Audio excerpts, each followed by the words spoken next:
with a whopping 10 megapixel.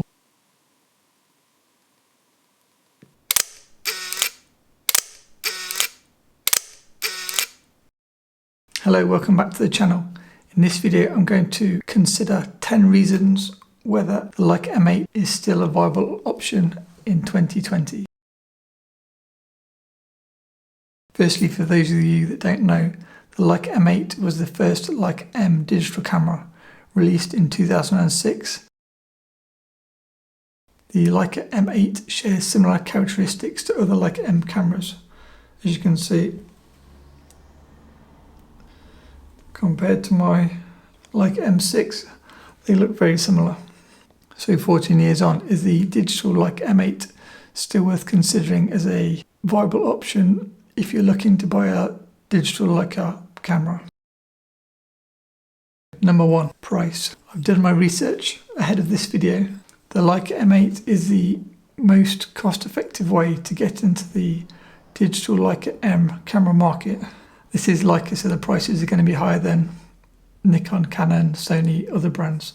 The price of a used Leica M8 camera, from looking at on eBay and in camera stores, is around £1,500. In contrast, Leica M9, which was the camera released after the M8, costs around £2,000. The Leica M240 around £2,500, and the Leica M10 around £4,500. Number 2, crop factor. The second thing to consider is the Leica M8 is not a full frame camera. It has a 1.33 crop factor, meaning all the lenses you put onto a Leica M8 are going to be multiplied by 1.33 to give a new focal length. If you only own one lens, say a 35mm lens, and you shoot everything at 35mm, if you put that 35mm lens onto a Leica M8, it now becomes around 46mm. So this is maybe one negative if you're not looking to buy new lenses and you're hoping to use existing lenses at the same focal length. Rather than read out all the different lenses and all the equivalent focal lengths, what I'll do is I'll include a table here, and that will show some of the common focal lengths and what the equivalent focal length will be on the Leica M8.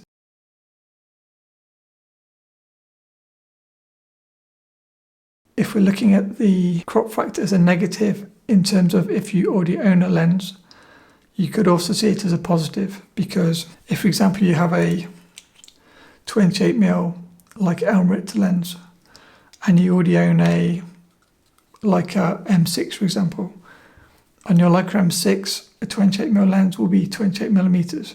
But if you then use a 28mm lens on your M8, 28mm becomes 37mm on the Leica M8. So for like a real world example of this, I use a Leica M8 occasionally as a additional body for wedding photography. And if I put a 90mm lens on the M8 with a 1.33 crop factor, it gives me a 120mm equivalent lens in a small form, and it's giving me the reach. I'm photographing people on the other side of the room, even though it looks like a really small camera. So the crop factor can be seen as beneficial because all of your lenses will have a different focal length on the M8, assuming you have more than one Leica M body. Number 3, you may wonder what the pink is on the front of this lens. The Leica M8 Sensor has a high sensitivity to infrared light. This is fine for black and white photography, and it makes the pictures exceptionally sharp because there's not an extra filter in front of the sensor called an AA filter.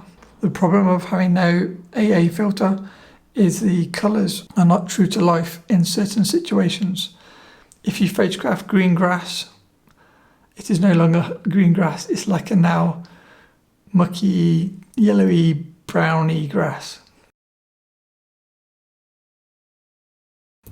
And if you photograph man-made black synthetic material, it becomes like a pinky purple colour. By having a infrared cutting filter, IR cut filter, on the front of your lens, it gives you true to life colours from your Leica M8. I just buy one filter and then step rings so I can use the same filter across all the different lenses. That's the cheapest way to do it. You can shoot colours without the filter. You just need scenes where there is no greens and no people walking past in black suits. It's like a funny example, but it's true at the same time. Number 4, batteries. Can you buy batteries for a 14-year-old digital camera in 2020? Now, I used to use the Leica M8 with the Leica M9 for wedding photography. So I've got piles of batteries. I think I have maybe 6. I use a mix of some batteries are Leica branded and some batteries are third-party batteries. You can still get these batteries on Amazon, and I can share a link below. The battery of the Leica M8 is the same as the Leica M9, so if you already own a Leica M9 like I used to in the past, it's really nice because you can share the same batteries across both camera bodies. So no problems with batteries.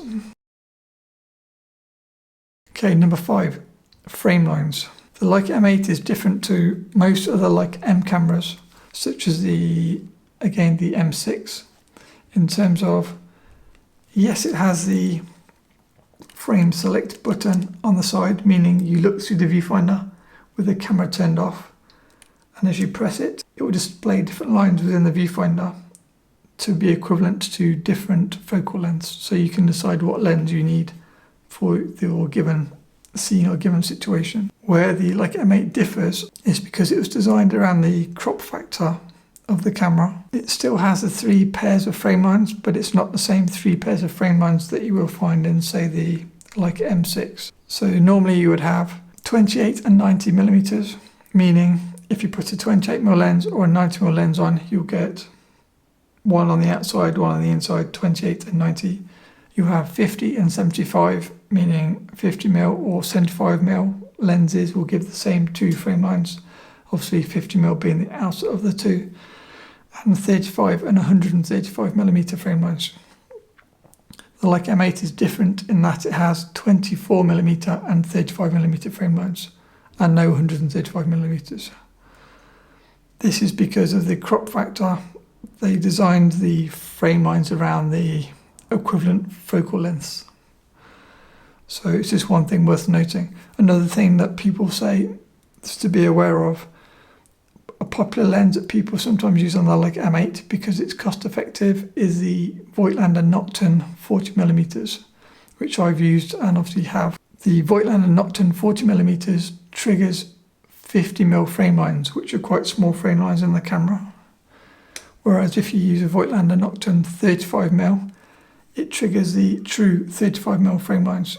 So if you're wondering whether to get the 35mm Nocturne Classic or the Voigtlander 40mm Nocturne Classic, specifically for the Leica M8, I'd probably recommend a 35mm, just because it gives the true 35mm frame lines.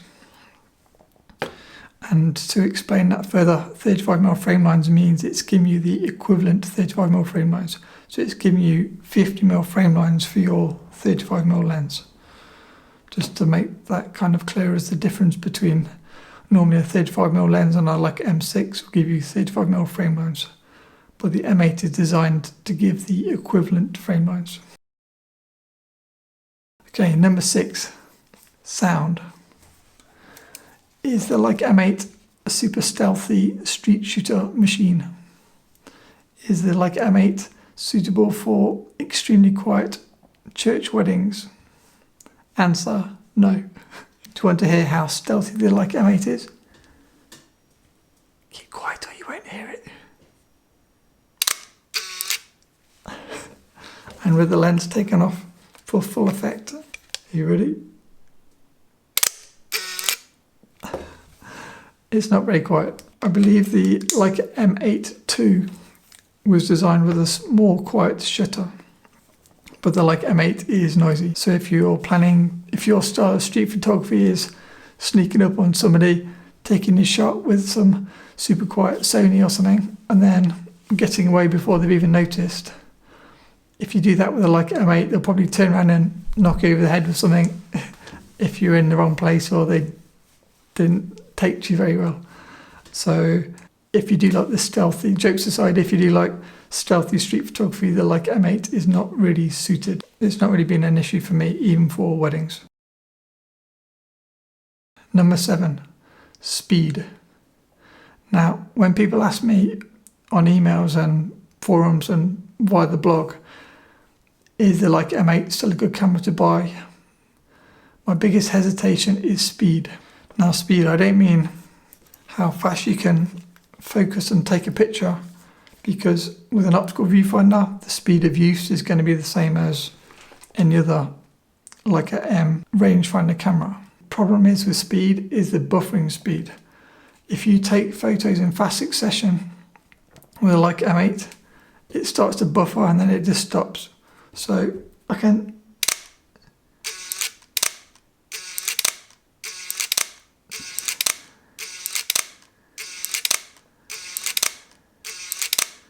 so that's my super fast speed. And now if you watch, I'll keep talking and try and hold this in the background. There's 2 problems. The first problem is if you're, say, trying to chimp and look at the back of the camera to tell, in my situation I shoot models, if I want to show the model how the picture looks so they can change their pose, change their hair, change their clothes, it doesn't display the picture straight away. The red light flashes as here and no picture displays after the first one. There's quite a big lag, and then obviously the more photos you take, the longer it takes to display the pictures.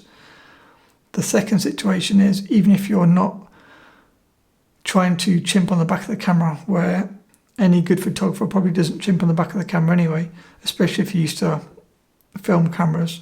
The second problem would be if you kind of say you have a DSLR and you're coming from a DSLR camera world, or mirrorless. I don't know how mirrorless works in terms of Sony, Fuji. If you're like a spray and pray type photographer where you might shoot weddings and you just take 5,000 pictures and then as luck will have it, one of them will be nice and you might be able to get 50 or 100 half decent pictures out of your 5,000 by just holding the thing down, bang, bang, bang, bang, bang, bang, bang, bang, bang, and one of them is going to be okay, just sod's law. Don't buy a Leica M8. It is not a spray and pray camera.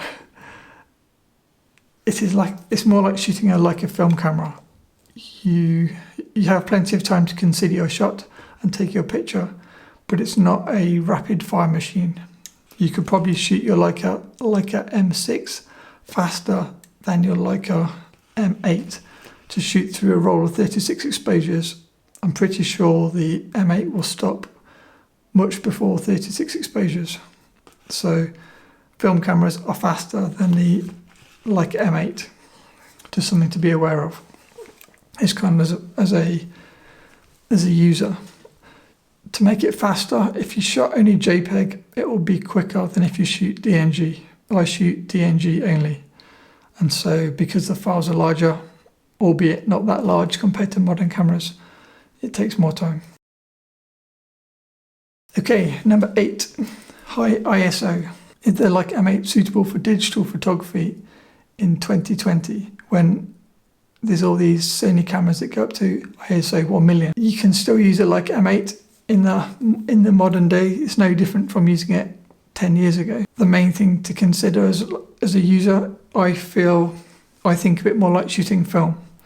If you shoot at ISO 100 to 400, the grain is quite small and the images are quite clean. If you shoot at ISO 800, ISO 1600 and higher ISOs, you can have more grain in your images.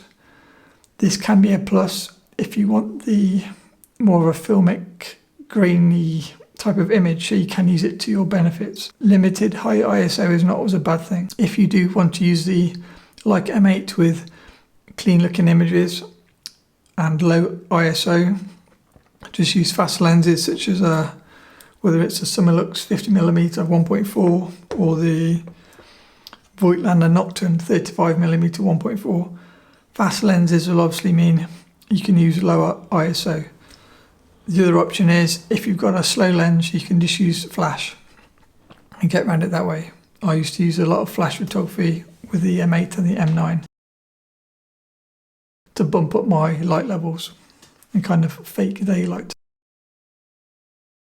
Okay, number 9, optical rangefinder camera. The Leica M8 is a true optical rangefinder camera, the same as the Leica M film cameras. By this I mean with the modern Leica M cameras such as the Leica M240 and Leica M10, they have live view on the back of the camera, meaning you can either focus through the traditional Leica rangefinder or via the LCD on the back of the camera.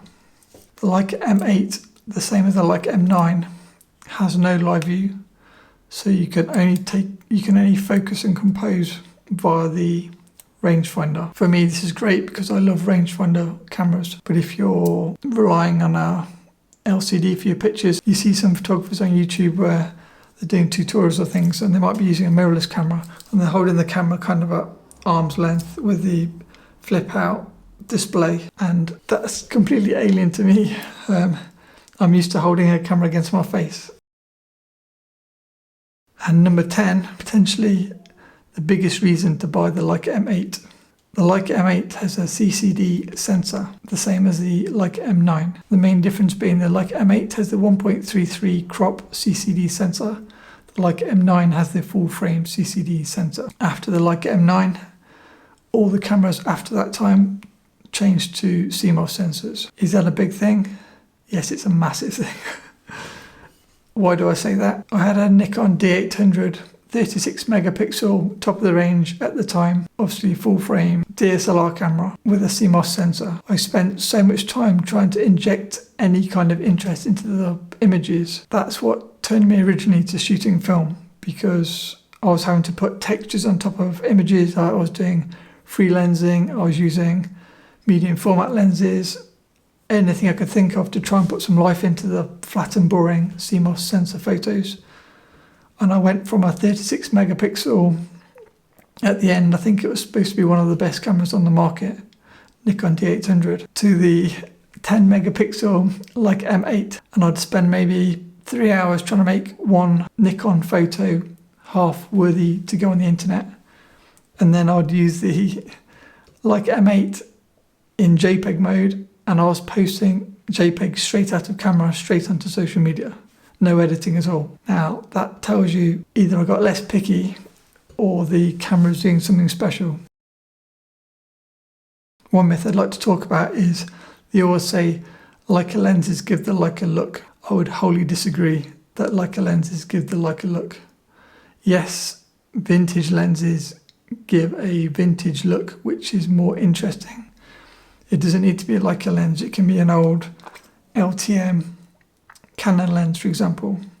See my video on Canon LTM lenses. Old lenses add character to a modern sensor, but it doesn't need to be a Leica lens to give the Leica look. Yes, Leica lenses are sharp, and yes, some Leica lenses have the Leica glow, but a lot of vintage lenses also have their glow. From a Leica user, I don't believe Leica lenses give the Leica look.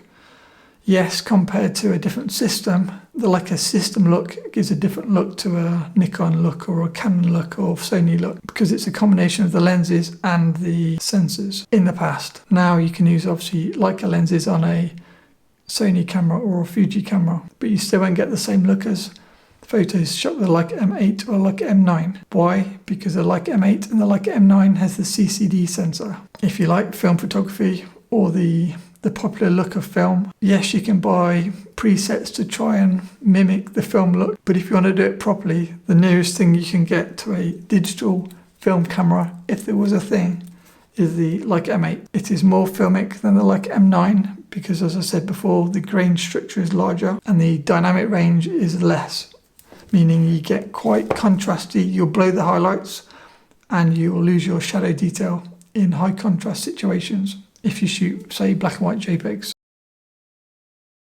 But this adds to the life of the pictures. And to put in perspective how good, how filmic looking the Leica M8 sensor is, I was a film photographer before buying the Leica M8 and the Leica M9.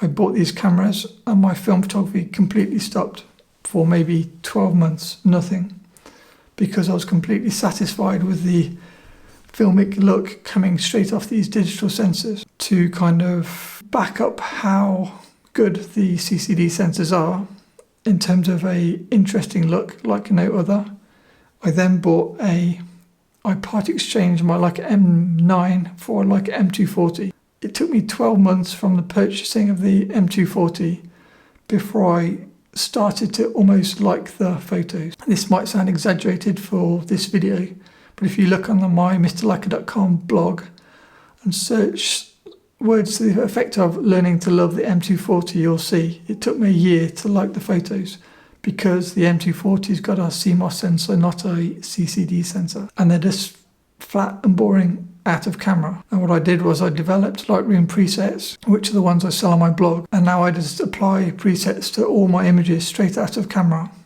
obviously via Lightroom, before I do anything.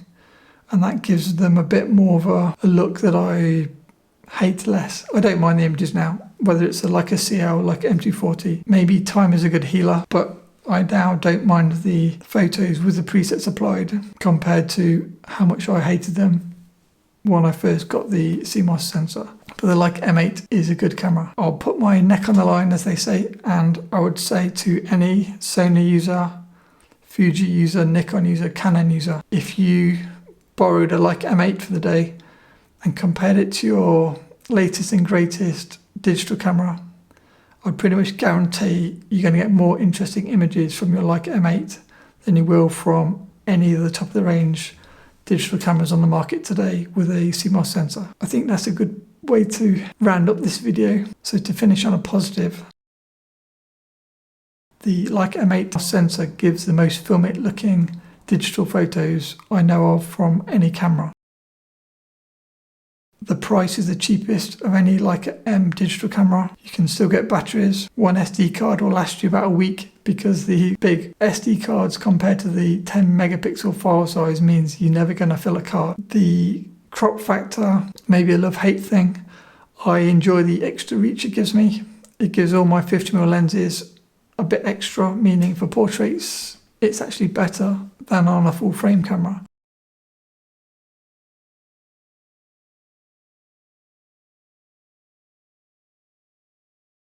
If you want to shoot colour photography, be aware you might want to get the infrared cut filter to correct your colours in certain situations. If you want to shoot black and white, people compare it to the Leica M9 monochrome, because the sensor is so sharp without the extra AA filter in front of the sensor. High ISO is not really an issue, just use fast lenses or flash.